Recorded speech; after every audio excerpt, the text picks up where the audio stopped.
So now for some trailer talk.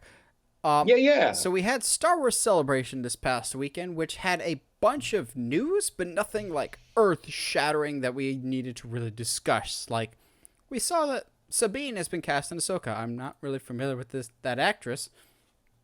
Cool that we get Sabine. Um, the big takeaway that like was actually shared online, because obviously there was a lot of stuff that was shown to the convention and that's it, Hmm. nothing online. But the big thing that came out of it that was released online that we can talk about is the Andor trailer, a series basically as a prequel to Rogue One. I'll be honest, I have not been excited for this show ever since they announced it. I'll be perfectly honest, I thought this show was a mistake. They never should have made it. I know the show has not come out, but I didn't really care for Rogue One, and I also particularly didn't really care for the character of Cassian Andor. I Hmm. was just kind of about him. Diego Luna seems like a really cool dude, but Cassian as a character was not that riveting to me. That being said, if you put K2SO as its own standalone show, K2SO is the Baymax of Star Wars. Like, He is. he's like the robot that everyone cares so much more about than the actual protagonist. No offense, hero, but it's true. After this trailer, I'm at least slightly more intrigued. Is it the top of my hype list? Absolutely not. Nah. But am I more curious about this than I was before? Absolutely. And that's the job of a trailer, to get you more hype than you were before. Considering I had no expectations or no hype, scale of 1 to 10, I was probably a 1. Now I'm about a 3 or a 4. So it's bumped it up a little bit. It's still really Yeah. not that exciting to me, but maybe this could redeem Rogue One of actually having interesting characters this time around. Yeah. No, absolutely. I completely agree. It's I had zero. I was like you. I was the number one on the the hype train scale.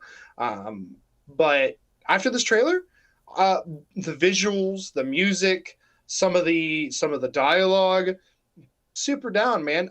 I can't remember. Is this is just gonna be? Is this a movie or a Disney TV show? Plus, Disney Plus show that's actually the Yeah, longest Disney Plus original show so far. It will have 12 episodes.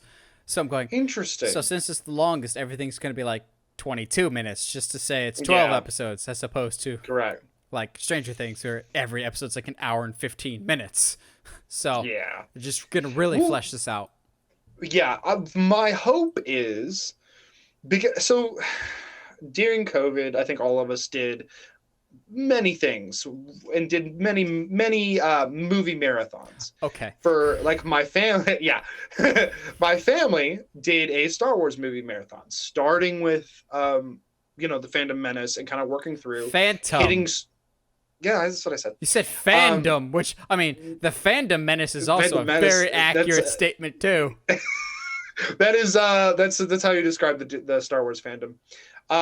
But started with that, worked our way through, and I will say, as much as I don't like Rogue One, by the time Rogue One ends, and then kind of cap it off with Solo a little bit, as much as I don't like Solo, by the time you're going into A New Hope, you are absolutely amped for the rebellion to actually do something about the Empire. Like, yeah, I've seen the oppression. Let's go. Absolutely.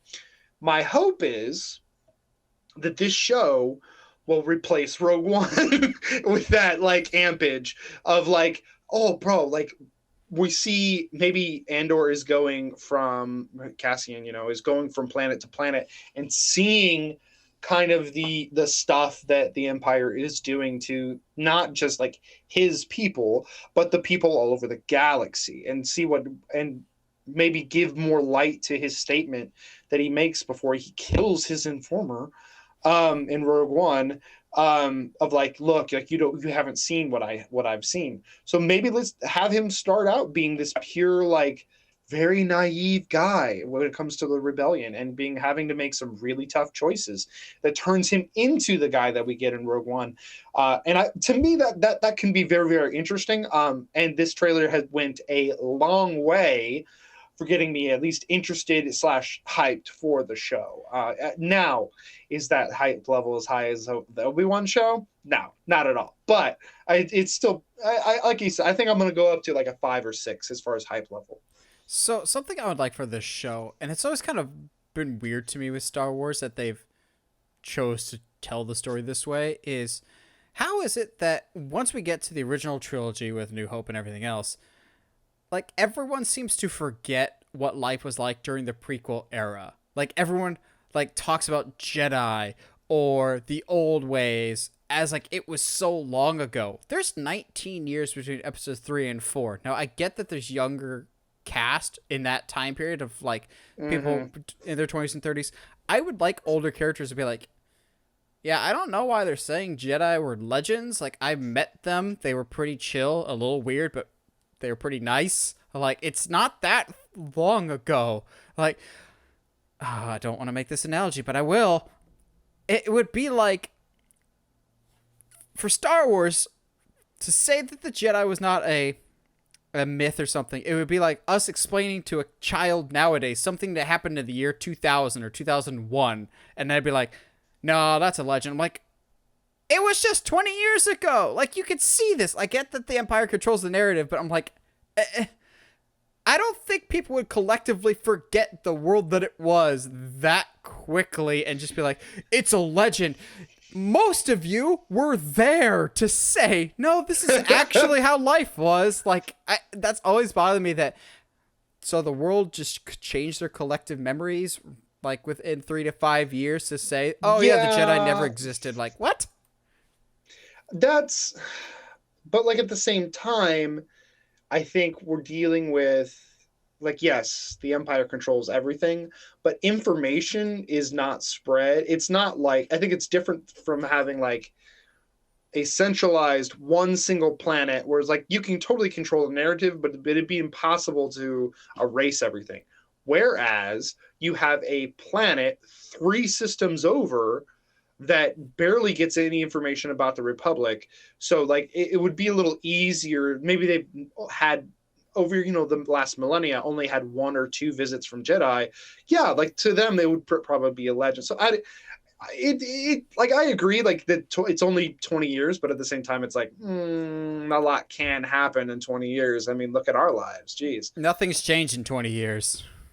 We still talk about Spider-Man every week, and we're still the weird ones. Speaking of weird stuff,